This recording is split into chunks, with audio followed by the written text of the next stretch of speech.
Welcome to Monday Night Live in Lexington. My name is Kathryn Kauffman. I'm a psychic medium here in Lexington, Kentucky. Welcome to my every Monday night show. This is where we discuss what and who we are in this journey called life. And let's see here. Hello. We've got a special guest this evening, Miss Martha McGuire. She is the author of Rooted in Empathy. And what is the name of your business? Empath Divinity? Yes, that's correct. That's scrolling at the bottom of the page, and then later on I'll put up a QR code for Martha's book, which is called Rooted in Empathy. Hey to Joe Bruce and Melissa Begley, Magical Monday indeed. I hope that people on YouTube can get on the chat and let me know if that's going to be working. So tonight's show is all about empathic stuff. So if you have thought that you're an empath or you've read about being an empath and you're just not quite sure, we're going to answer those questions for you tonight. So let's start off with, in your childhood, like, how was it? Did you know that you were different? Did you feel connected to other children, or did you feel disconnected when you were a kid?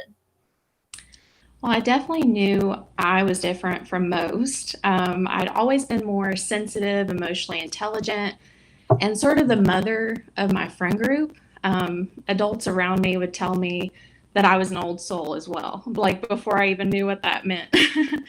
Right. Yeah, as far as my childhood goes, I kind of have a mixed bag of memories and experiences, but some wonderful and some not. I'm actually a survivor of complex childhood trauma, dealing mainly around narcissistic abuse and emotional neglect. And that gave me quite a bit of PTSD to heal from as I continued on in my life. But my parents divorced. What age were you when you figured out, hey, I've got PTSD? Or was it later on that someone told you, hey, this is PTSD? The main symptoms came up for me, I think it was towards like the end of college, but I remember having like my first panic attack in high school. And I really didn't know what was going on. Like, I was like, am I having a heart attack? Like, it's a scary feeling, especially when you don't know what it is. But yeah, it seemed like my symptoms came up a little bit towards the end of high school and then kind of came back towards the end of college. And then it seemed like once school was over, that's when I really had to, I didn't have like the same distractions as I did. And all of it started to come to the surface to be acknowledged and be healed, because I kind of just picked up and moved on with life like I had to, I had to be a good student and graduate and, all the things. So yeah, you have to carry on. Right. But then it was like, there was a point where it was just like, okay, it's time. Mm-hmm. So, yeah, that's been a journey. But yeah, I was saying my parents divorced when I was young, and I really wasn't protected and supported like I should have been through all of that. And maybe some of you can relate. And, being an empath, like I was just the total opposite of that, the total opposite of chaos and drama. I didn't like any of it. So, I was just like calm. Yes, yeah. And I didn't have much of that for like the formative years of my childhood. So that was really tough. Like, how did you survive? Were there things that you did to, like I would go for a long hike and try to let nature be my insulator. What did you do to manage that? Well, I think since I didn't have a lot of control since I was under 18, and, the craziness kind of started around age 5 for me. I mean, that whole time I was just, in the midst of it, or just it was kind of pushed under the rug once it was kind of all over with. So I think I just tried to be as quote unquote normal, like whatever that means, as I could. And just like, I really, I had great friends, like childhood friends growing up that brought me a lot of joy and really fun experiences. And I feel like if it weren't for my friends, I not sure where I'd be. So, So do you think your friends kind of were sort of a distraction that kept you yes. insulated from the problems? Yeah, because I remember like wanting to stay with them for several days at a time, or sometimes I remember staying with one friend during the summer for 2 weeks because I was just having so much fun with her. Yeah. Yeah, so I would definitely, that was more of my escape. I wasn't like a partier or I didn't drink or do anything like that. And a lot of kids kind of looked at me like, oh, she doesn't want to go to parties or, do all the rebellious things that teenagers do. And I just was like, no, because, drugs and alcohol affected my family as well. And I just wanted to be like as far away from that as possible. So, When was the first time yeah. that you heard the word empath, and how did you feel about it? I first came across the term empath at around age 24. So it would have been around 2018 ish. I'm 29 now, about to be 30 in November. And I actually have a poem in my book about that moment. Uh-huh. But it really felt like such a rush, honestly. Like I just remember looking at myself in the mirror, like almost having like an out of body experience. Because I was just like, things made so much more sense. And, I was just, and prior to that, like I was always into like reading my horoscope and birth chart. And as I kind of started learning more about myself on a soul level and doing all the research and things, I ended up coming across that. Yeah. And also, I remember a trip to Barnes and Noble where I got into the metaphysical section and like seeing all the books and things. I was like, holy moly, like a lot of things are just Back then, resonating. your spirit guide was just kind of saying, "Go to Barnes and Noble, look in the Yeah. medical section." Yes, and I remember buying Rebecca Campbell's Letter to a Starseed book, and that was the first time I saw that word too.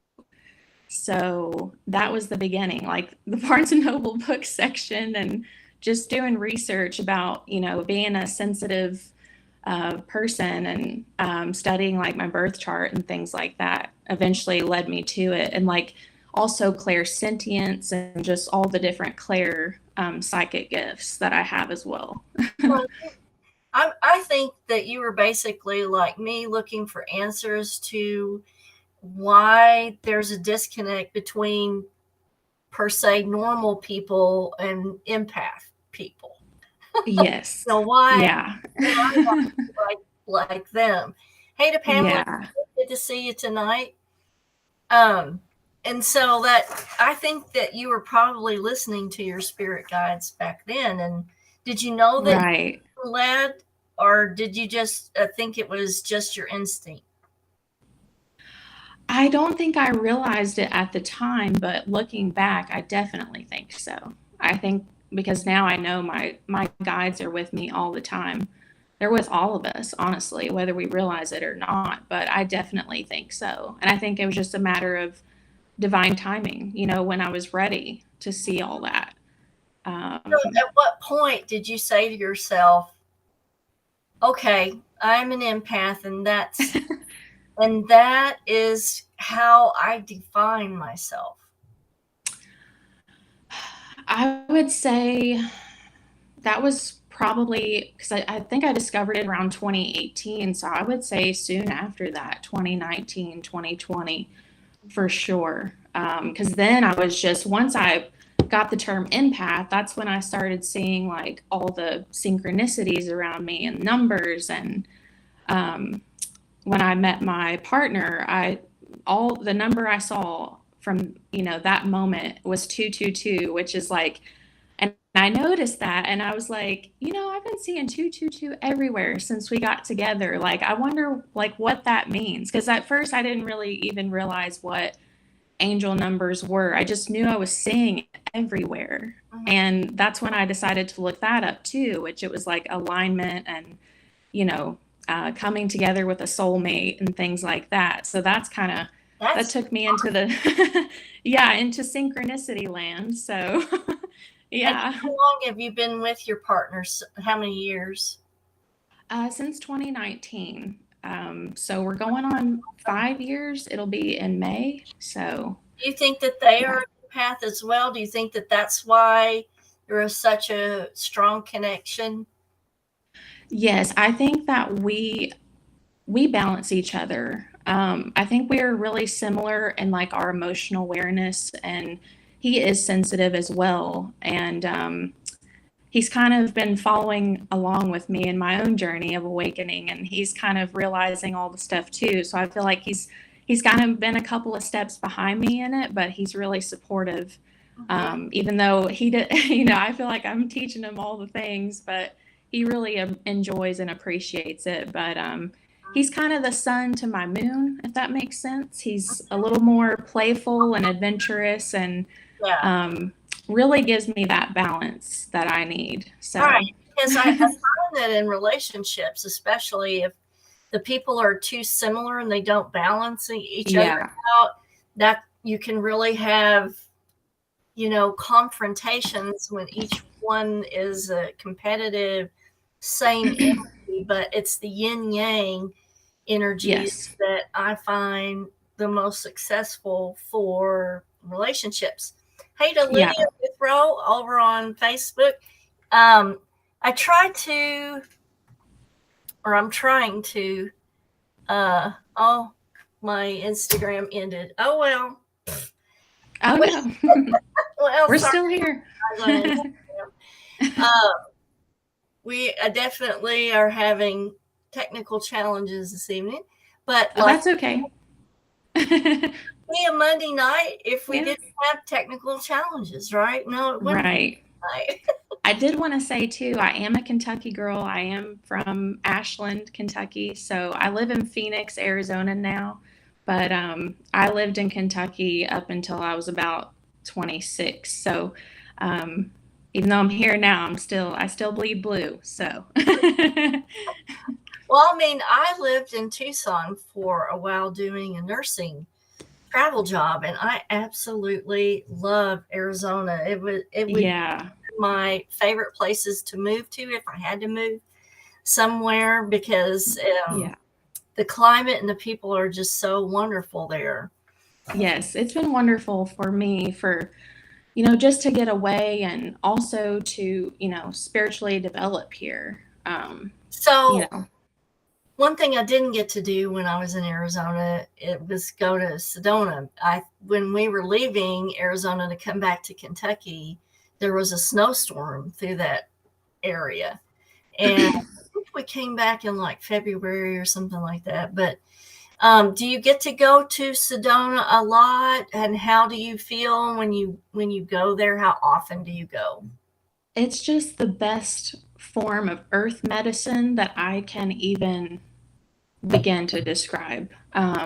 We try to go every 3 or 4 months, honestly. Like, Oh, that's great. yeah, because believe it or not, it's a 2 hour and 22-minute drive Yeah. from my place to Sedona. So there's that 222 again. Yeah. But it's wonderful. We try to go, even if it's just for the day, to go and get lunch and dinner and shop a little bit and just, yeah, like there's more elevation there. It's about 4,000 feet. Oh, So wow. yeah, yeah. So your ears will pop as you're driving in, but it's nothing too crazy. Like I did at least pretty much immediately, but Yeah. it's wonderful. I love visiting the vortexes and the crystal shops. And if you haven't gone, I mean, I can't recommend it enough because yeah, Hopefully, if I live long enough, I'll get back down there. So shout out to Tara Marks on YouTube. Good to see you tonight, girl. And I'm guessing from your comment that you have been there too. So, yeah, well, yeah. The let's go energy's on to wonderful. our next question. So you found out you were an empath. Mhm. So, like, you're probably like, what am I going to do with this? Yeah. How did you decide what to do with yourself at that point once you figured out, okay, this is what I am. Now, what do I Yeah. do? What was that process like? Well, that's a great question because, I'd always loved to write growing up, especially poetry, and it was just like therapy for me. because that's where I did a lot of my emotional processing, was pen to paper. But I really always enjoyed it, even though it was such like an emotional thing for me. But I went to college at UK and graduated with honors in fashion merchandising, initially thinking I'm going to go corporate and maybe just do content writing for like fashion or lifestyle publication of some sort. Um, but as I got closer to graduation and was leaving school, I was like really being pulled toward writing and going the more spiritual route or a healing route. Because I was just like, I know that all of this didn't happen to me for nothing. It just feels like it's much more involved in my life purpose than maybe I even realized. So convenient timing, I've gone through all of school and gotten my degree and have decided to go a totally different route. So I just took a couple years to kind of soul search, and I didn't immediately get a job, and I'm grateful that I didn't have to do that. I was able to take some time to figure things out. So anyway, as I'm discovering that I'm an empath and having, a huge spiritual awakening, it clicked for me that I was like, I want to put some of my poems like into a book, like, because I really want to help others that had gone through like similar trauma stories like me, especially as an empath, and highlight that, being an empath is truly a gift when we understand how to protect our energy and doing the inner healing work and are in service to the light and something greater than us. So, and publishing my book was sort of my coming out story, like, or my coming out party, maybe, because I'd really kept all that to myself growing up, just being more of an introvert and a more private person. Do you think that having a traumatic situation in younger years is more impactful on an empath than it is someone else? Yes, and because it's really hard for anyone that goes through things like that, but especially when you're going through chaos to that degree for so long and you are an empath and you don't even know how to control it at that point, and you're also in survival mode, which activates hypervigilance. And that's when an empath is like, basically our antennas are like taking in everything for our own survival. I mean, because we do that as humans. Hypervigilance is basically like always scanning for how people are acting or feeling and what may happen and all that stuff. So that really affects an empath's experience too. So yeah. Well, I know for me, I repressed everything until a trigger of something someone said when I was at work. And I had always kind of poo-pooed people that repress stuff. Yeah. Here I had done it and I hadn't even realized it. And yes. said something to me at work about a certain thing that was a trigger. And suddenly the memory was there of what happened. And I was like, I'll be damned. I repressed all of that. Yes. And even if you don't have like the direct like memory of it in your mind, your body remembers everything. That's what I've come to learn. Okay, so let's to ask you a question. Yeah. Oh, how okay. does the emerging empath learn to use and control their gifts? I think the more healing work you do, the better, because you're less sticky to other people's energy. You protect your boundaries more. You learn to work with your own energy more, and you really need like a calm, supportive environment to do that in. But I've noticed the more that I've healed myself, the more I've been better able to be mindful of when, I'm using my empath abilities. And it's not so, I'm scanning for threats all the time and taking things in that I don't want to be taking in. And just learning different cleansing techniques and things like that too. Do you have cleansing techniques in your book, or do you just teach people these things in your sessions? All of the above, honestly. Yeah, there's definitely advice that I give through poetry in the book. And I also have my PDF guide, and that is a morning and evening practice guide for empaths. It's like a 10-page PDF document that's on my website. But it's specifically for more spiritual, mindful, body-based practices. And that's the website that's scrolling at the bottom, marthamcguire.com. And Yes. Tara says, love that coming out spirituality, awesomeness, and love how you summarized that, and thank you for sharing your stories too and experiences. Oh, that's nice. Thank you, Tara. That's really sweet. Thank you for your comment. You kind of have to have a supportive environment to process and decide how you want to place your boundaries and what you want to do with that. Is that what I'm gathering from this? Yes, definitely. And, you know, and also there's great books out there in addition to mine. One book that I read was Judith Orloff's Empath Survival Guide. That was an incredible read for me. I highly recommend that. If you're, you know, still figuring out like what an empath is and how to best, you know, support yourself in living that kind of life, because you don't want to shut it down at the end of the day. It's not something that's here to be a curse, you know, for you. Even though I know it can feel like that when you're taking everything in and you're fatigued, and I can definitely relate to that feeling.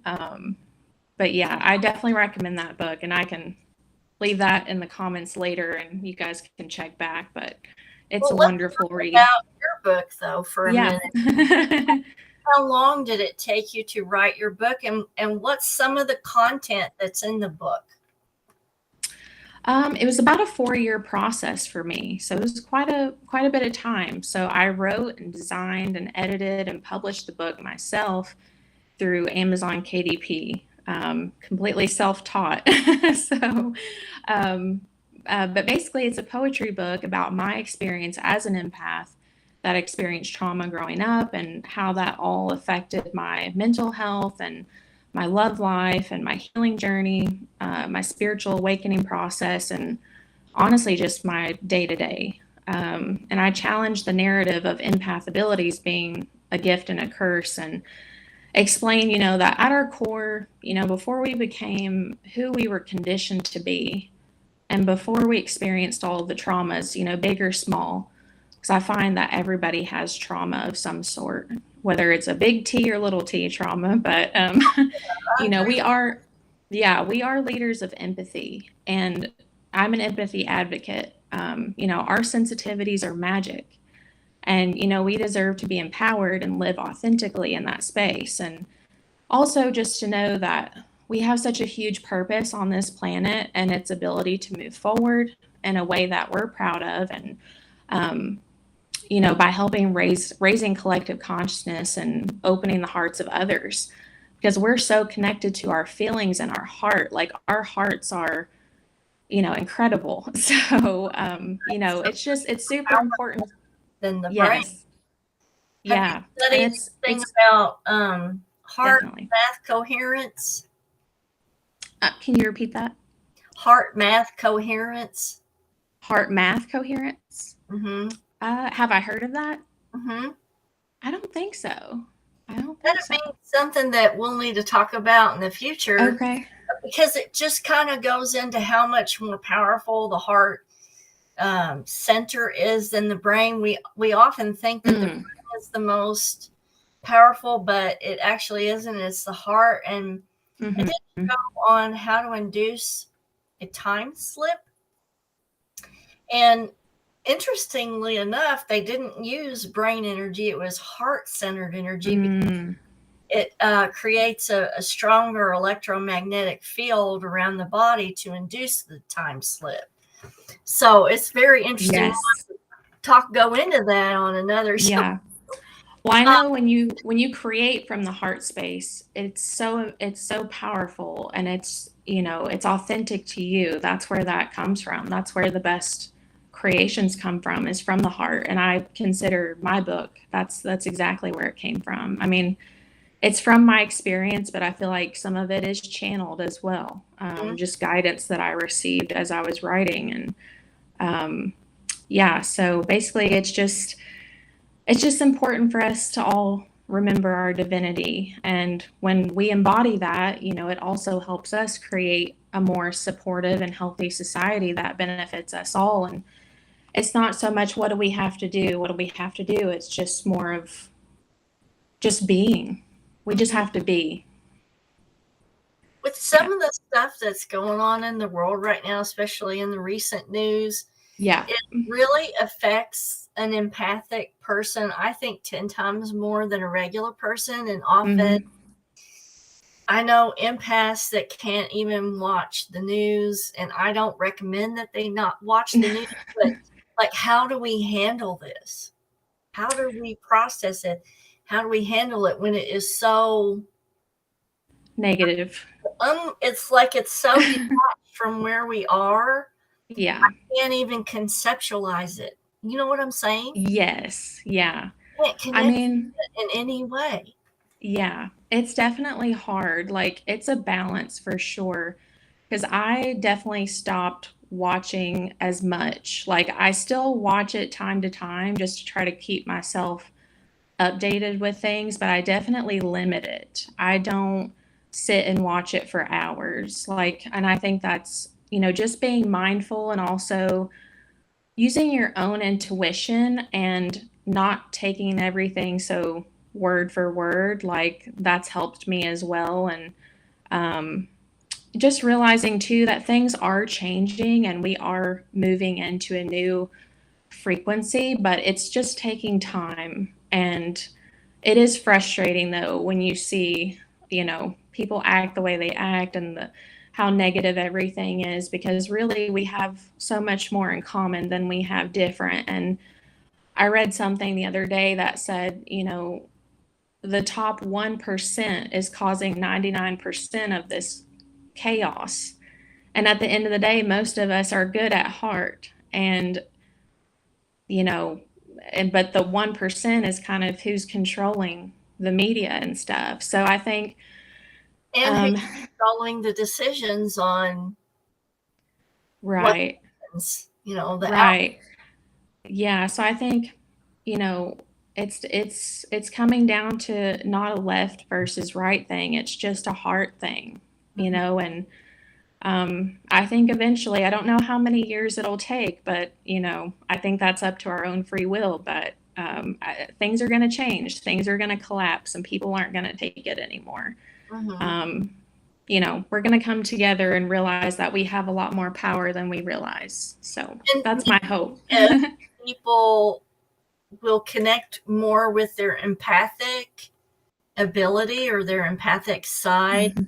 And to me, this is an evolutionary process. Maybe we can influence the greater whole. I don't know if that's possible, but I'd like to believe it is. We're doing it. I think we're doing it. And that's part of my purpose here on earth that I've come to find is it's important to empower empathic people, and just, sensitive and kind and, loving people, because we're told to, ignore our feelings and just keep our noses to the ground and just try to survive. But that's not the way that we were meant to live. And I think people are waking up. Yeah, people are waking up to that. And so I think that's, I honestly think that empaths are leaders of empathy. And I think empathy is the bridge to change, to compassionate change, and to understanding people on a soul level. So that's why I'm just such an empathy advocate. And I believe that empaths deserve to be leaders. I believe that leaders should require a level of emotional intelligence to hold office. Yeah. I So mean, I believe that's that just, too, but I don't know how yeah. realistic that is, because it seems like they're using a different scale of decision making that we're not Yeah. really associated with that. Right. Let's Yeah. And it'll into probably get worse before it gets better, but yeah. Like, what services do you offer that you can tell everybody? What are you doing now? yeah. So, in addition to my book, I do have a few services on my website. One of my services is my oracle readings. I do have 5 different reading types and 3 different packages to choose from. So, you can book either a one-time reading, a 3 or a 6-month package. And the extended packages, it's like, you would get a one reading per month, depending on which one you choose. But they're great though, because you can build ongoing guidance, like from myself and your spirit team, and also save money by doing that. Yeah. And yeah, so the goal of my readings are to just help get you on your highest timeline, living your most authentic self, and to figure out what's currently coming up for you and what your blocks are, and basically how you can best support yourself so you can make those shifts and live more in line to your own soul frequency. So yeah, that's one of them that I have right now. And then another service that I have, it's really fun and unique, but it's a healing service called the Saphrodite Meditation and Channeling Experience, where I tap into this particular crystal's consciousness along with your spirit guides to give insight and healing upgrades in like all sorts of areas of your life. So it really is like a snowflake experience with each client. Like no reading is the same. I like that. Yeah, it is. So it's like once I tune in, though, it can perform like, chakra balancing and higher self alignment and give you ancient wisdom, your soul purpose, sacred site travel recommendations, ideas for a soul business, and all kinds of things. Video on phone, like, what's the delivery mode for these? So they're going to be recorded by me in a private video. So then I email your link to you as like an unlisted YouTube video. So it's only viewable by you and if you have the link. So it's not like nobody can look it up and see it. That's but yeah, because I put a lot of time and energy into it, and your videos will probably be anywhere from 30 minutes to an hour, just depending on what all comes through. Yeah. So, and they usually will get sent out within like 7 days of purchase. So, okay. So the purchase can be done at marthamcguire.com, right? yes. And then tell me about like, what are your Instagram page? What's that like? And what can people see on that? Yeah. So my Instagram, my personal page is _ Martha McGuire _ So just my first and last name, and then there's underscore on each side of it. Scrolling at the bottom. Yes, it's scrolling at the bottom. And then my business page is at Empath Divinity, which is also scrolling. And then are they similar? What can people expect looking at the different pages? So I do post like business things on my personal page, but I would definitely recommend my business page just to get more detailed insight and updates within everything I'm doing there. It's more timely there. Like my personal page is, you're going to see kind of a little bit of everything, like just my regular life too. So but I definitely recommend, if you're just interested in the business stuff, like definitely go to Empath Divinity. But I'm not mad if you follow both, so we can be friends. Follow both. Yeah. Quick shout outs to some late joiners. A special shout out to my beautiful friend Miss Yasmin Jadoon, Angela Shields, and Ina Thompson. Thank you for joining this evening. Good to see you guys, and Angela on YouTube. I wanted to ask, what are your plans for the future? Like, where do you see this take? Are you going to expand your readings? Do you plan another book? Like, what does the future look like for you? So for the future, I'm still letting all of that kind of unfold. But I do see myself writing more books. I do see myself writing a book based kind of like on my spiritual journey, just all the knowledge that I've like accumulated through that. Because the first book is more my empath journey, and then kind of my awakening. It kind of ends on like the awakening note. So then I'm going to go further into like, after that, what all has happened and since then. So, and then I may be writing like some fantasy style um, fiction too, maybe. That's kind of been in the back of my mind. So, but as far as like empath things, I'm also hoping to offer empath and empowerment courses and possibly coaching too. So I'm thinking maybe a hybrid course, kind of like where you do the course itself kind of self-paced, and then week to week you would get one-on-one sessions with me to kind of see how you're making progress through it, and what's coming up for you, and any extra support that you might need from me. Because I feel like that would be, because I feel like you kind of get one or the other. When you sign up for those things, you either get the self-paced course or you get the one-on-one coaching. But I really want to combine the two, because I really feel like that helps keep people accountable in doing the course, and also getting that extra help and support from me as they go. So I'm developing that right now, and I'm hoping to offer it, later this year, if all pans out. So That sounds good. yeah. Yeah, and the goal with anything that I offer, or any of the books that I write, is to just provide people with the kinds of things that I wish I had when I was going through all the things, and Absolutely. just to let them know that they're truly seen and truly felt, and because I have been there through it all and back. So So things are kind of different. Even from when I first started on my path up yeah.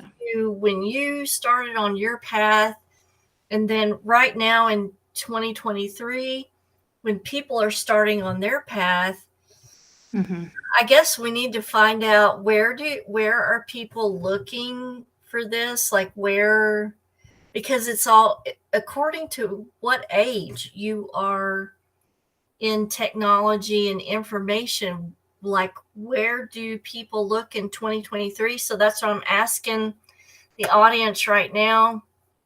And you can even put your comment on Facebook after the show, just to let us know, like, where do you look for information? Where can we put this stuff? Are you looking on YouTube? Are you looking on Facebook?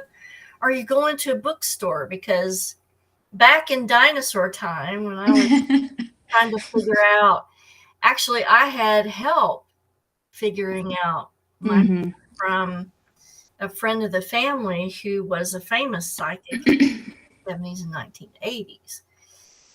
But people, not everybody has, access to that these days. Yeah. So where did, like, Martha, when you were looking, what was it, in 2018? Is that right? Yes, around there, and that was kind of my empath start, and then I would say kind of following that would have been more of my star seed, like major awakening. That's sort of when I started looking into that. So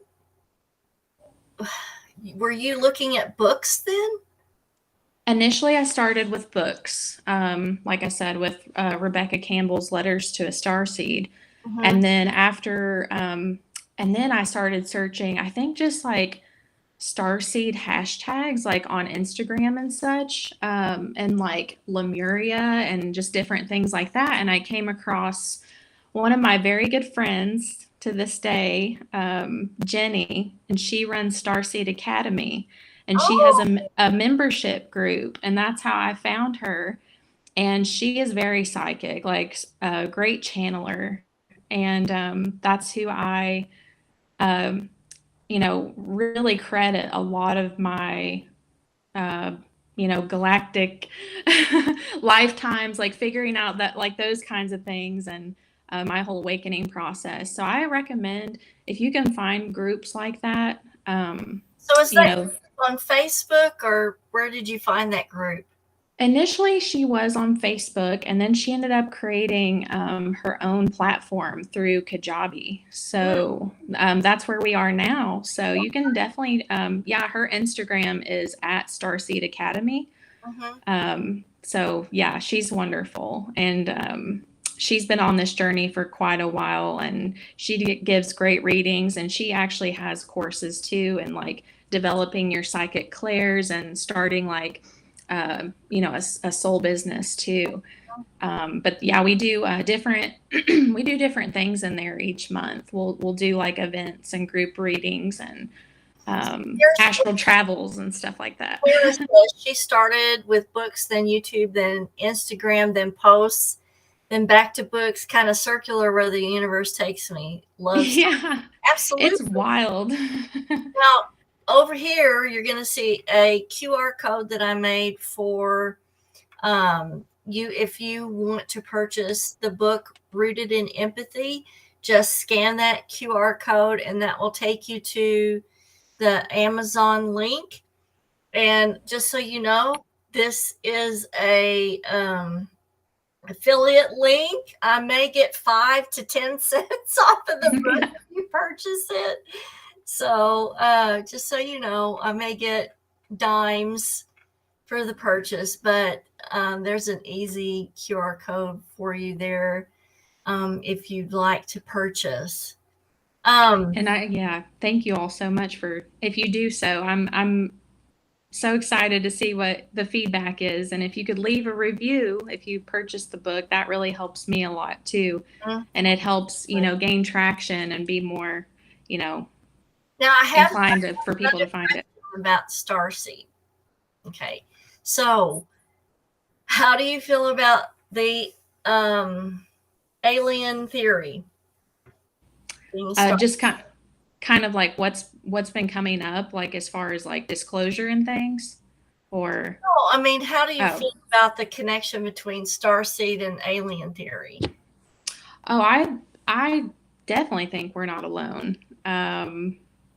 100. I mean, it's really, I hate to say it, and I pardon my basic speech here, but I think it's asinine for us to think that we're the only intelligent creatures in the universe, in this huge expanse of knowledge and energy. So, and we astral travel too in that group, and we'll go to different you know, different galactic parts of the universe and connect with those worlds and see what they're like. And it's incredible, like once you set like a sacred space in your intention, what you can actually do and who you can see, and you know, just all the experiences. It's been wild. Like that, our group, you know, that first introduced me to doing all those things. So, and it's cool too to kind of like, because we talk afterwards and we see like, did you see this? And oh, I saw this, and oh my gosh, I thought I was the only one. So like you're getting that validation that what you're seeing during these events is real. So what group are you talking about? Because the people don't know what group you're. Oh, the Starseed Academy group, the membership group. Yeah. Gotcha. So does a person have to spend the money to be in the academy, or is this a group that anybody can join? It's a monthly membership. So you pay for the membership, but you get so much out of it. Like you get that support, you know, you get the events, you get the knowledge. I've been in it for over 2 years now, and it's wonderful. She and I actually, she lives way over in Massachusetts, but we actually got to meet in Sedona for the first time this past year. So it was like Starseeds in Sedona. We were like, oh, that sounds like a retreat or something. Like we need to do something fun like that. Invite everybody out. And yeah. Well, thank you, Martha, for coming on the show. I really appreciate you sharing all your information with everybody. And I appreciate you guys tuning in. Like I said, if you want the book and you want to schedule, go to marthamcguire.com, and the Mhm. Instagram links have been at the bottom of the page. Yes. And yeah, and I will there. yes, and I will say too that my spots are limited for the readings and the different healings and stuff. So I only offer 8 spots a month for my oracle readings, and then 4 for the Saphrodite experience. Well, And Saphrodite, you look at the time amount that's involved yeah, in each reading, and there's no way that you could do any more than that, I don't think. right, because I would if I could, but in order to give it the adequate amount of time and energy, that's where I'm at with it right now. But thank you, Melissa. She says superb program and information. Thank Oh, you. I thank appreciate you. it. I appreciate you tuning Thank you to Amber. I just saw Amber's comment Yeah. that I have successfully empowered her today. So Yay. that means everything, honestly. All right. Kisses from Kentucky, guys, and I will see you next week. Well, actually, no, not next week. We have something special to do next week, so it'll be the week after. But I'm glad you guys tuned in this evening, and thank you to Martha for spending sharing stuff with us tonight. And thank you, thank you, Tara, for tuning in. And thank you for having me. I hope to have you on the show in the future, and we'll discuss some more or something different. Yeah, this was really fun. Thank you guys so much. I appreciate you all. Bye.